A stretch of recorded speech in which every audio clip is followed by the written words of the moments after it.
The third issue at stake and the third supranational added value in the construction of European unity is the overcoming of the idea that there are groups within humanity that are distinct from one another and internally homogeneous. This is not a question that only attracts the interest of some intellectuals, and it can never be overcome with a simple discussion.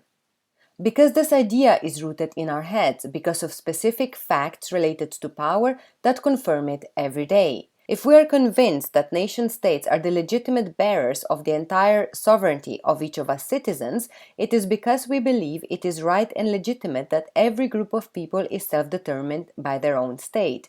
The state is an expression of the sovereignty of the people, it is said, and people with no state find themselves oppressed. But as we have seen, each of us belongs to several groups of people simultaneously, and we all belong to humanity as a whole. Yet we have become used to taking for granted the idea of belonging above all, when not exclusively, to a particular group of people. This idea has been forged around the centuries in Europe to become the basis of European nationalisms and then of global ones, and the way in which, even today, the political organization of all humanity is conceived. For this reason, the formal recognition, starting from 1993, of a European citizenship that makes us equal in front of the supranational institutions of the European Union has been an innovation of extraordinary historical value.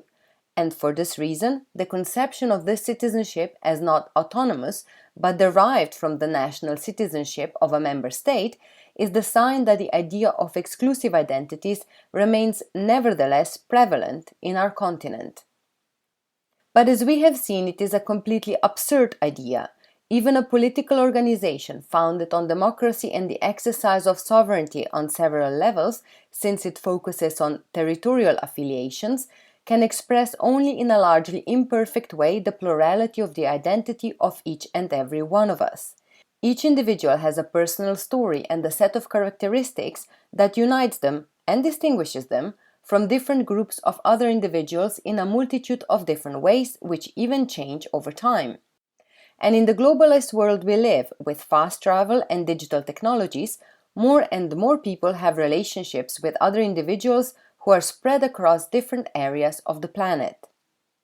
However, increasingly rapid technological innovations have not erased the physical existence of our bodies, and even less the existence of collective problems that are closely linked to the different territorial scales in which we find ourselves immersed, from the larger global scale down to the smallest local scale.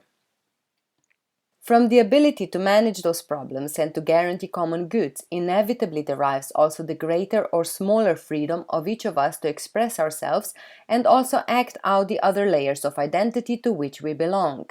And it is about affection, passions, interests, personal inclinations.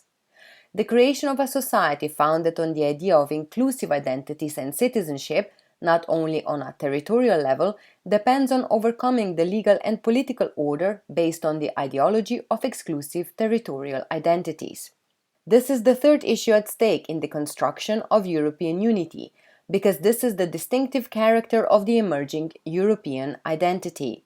Not the removal of national identities, but the denial of their exclusive character in order to create a new identity, territorial, yes, but in addition to and not substitutive of the others, respectful of our plural and multi-level dimension.